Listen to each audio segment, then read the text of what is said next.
뉴스 헤드라인 너머에서 지금 이 순간에도 전 세계의 운명을 건 거대한 체스 게임이 벌어지고 있습니다. 오늘 이 시간에는 일촉즉발의 이란 위기, 그 숨막히는 마쿠의 움직임과 이 모든 것이 불러올 엄청난 파장에 대해 깊이 한번 파고들어 보겠습니다. 미 해군의 핵 추진 항공모함 에이브로엠 링컨함이 모든 통신을 끊고 지도상에서 그냥 사라져버렸습니다. 이게 그냥 뭐 고장이나 기술적인 문제가 아니고요. 공격 직전에 적의 눈을 완벽하게 속이기 위한 이른바 침묵 모드에 들어간 겁니다. 전쟁이 시작되기 직전에 나타나는 가장 섬뜩한 신호 중 하나죠. 군사 전문가들은 거의 한 목소리를 내고 있습니다. 이건 군사 행동의 교과서적인 전조라는 거죠. 단순히 힘을 과시하는 게 아니라 실제 타격을 위한 카운트다운이 시작됐다는 가장 확실한 증거라고 보고 있는 겁니다. 자, 그런데요. 이 엄청난 군사적 충돌을 일으킨 불씨는 사실 다른 곳에 있었습니다. 바로 이란의 거리에서 타오르기 시작했죠. 잠시 군함에서 눈을 돌려서요. 이 모든 사태를 촉발시킨 피로 물든 시민들의 절규에 먼저 귀를 기울여 보겠습니다. 이 숫자 보이시죠? 16,500명. 이게 뭘 의미하냐면요. 유출된 의료 기록이 증언하는 학살의 규모입니다. 단 며칠 만에 이만큼의 생명이 사라진 겁니다. 정권이 자국문을 향해 총구를 겨눈 끔찍한 결과죠. 그리고 여기서 끝이 아닙니다. 부상자 수는요? 무려 30만 명이 넘습니다.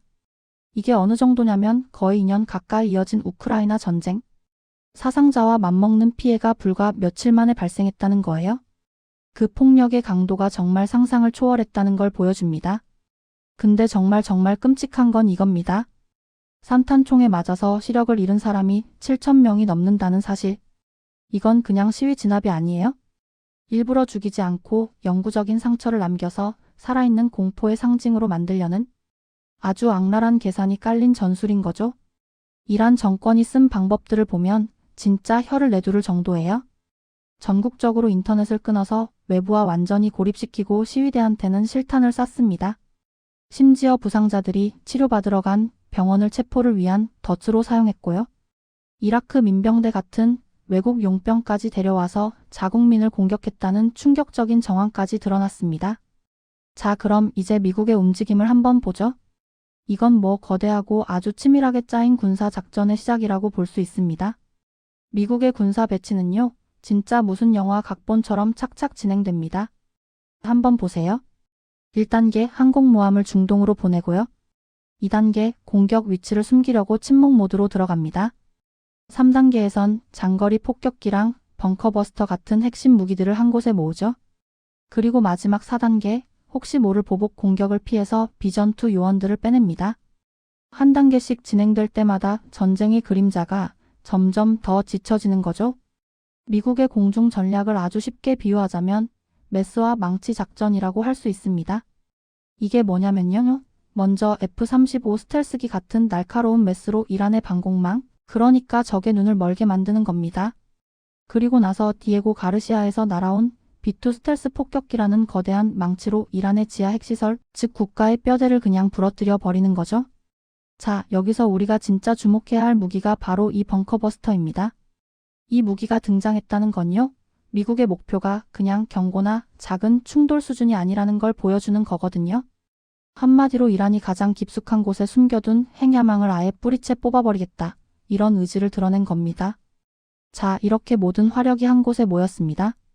그럼 이제 남은 질문은 이거겠죠? 과연 미국은 어떤 카드를 꺼내들 것인가? 그리고 그 선택이 불러올 대가는 과연 무엇일까요? 미국 앞에 놓인 선택지가 크게 세 가지가 있다고 들어요. 첫 번째는 외과 수술처럼 딱 필요한 곳만 치는 제한적 타격. 두 번째는 아예 정권 교체를 노리는 전면 공습. 그리고 마지막은 직접 싸우진 않고 압박해서 내부 붕괴를 유도하는 심리전이죠. 그런데 보시다시피 어느 쪽을 선택하든 그 끝에는 예측 불가능한 엄청난 위험이 도사리고 있습니다. 당시에 워싱턴에서 나오는 메시지를 보면요. 이게 좀 오락가락했어요. 하루는 이란 국민들한테 정권 뒤집으라고 막 외치다가 며칠 뒤에는 당장 공격할 생각은 없다며 한 발 빼는 식이었죠. 이게 뭘 보여주냐면 백악관 안에서도 강경파랑 신중파가 얼마나 치열하게 심교르기를 하고 있었는지를 그대로 보여주는 장면입니다. 자, 이제 시선을 좀 넓혀볼까요? 이 태풍의 눈. 주변에 있는 중동 국가들은 지금 말 그대로 공포에 떨고 있습니다. 어떻게 떨고 있는지 한번 보시죠. 이스라엘이란 걸프 국가들, 그러니까 사우디나 UAE 같은 나라들이요. 둘 다 겁에 질린 건 마찬가지인데 그 이유가 좀 미묘하게 달라요? 이스라엘은 이란 정권이 사라지면 좋겠지만 동시에 헤즈볼라 같은 이란의 대리 세력들하고 전면전을 벌일까 봐 두려워하는 거고요.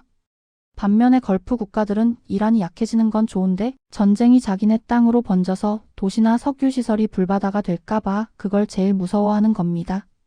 이 말이요. 이스라엘이 백악관에 보낸 일종의 SOS 신호라고 볼 수 있어요.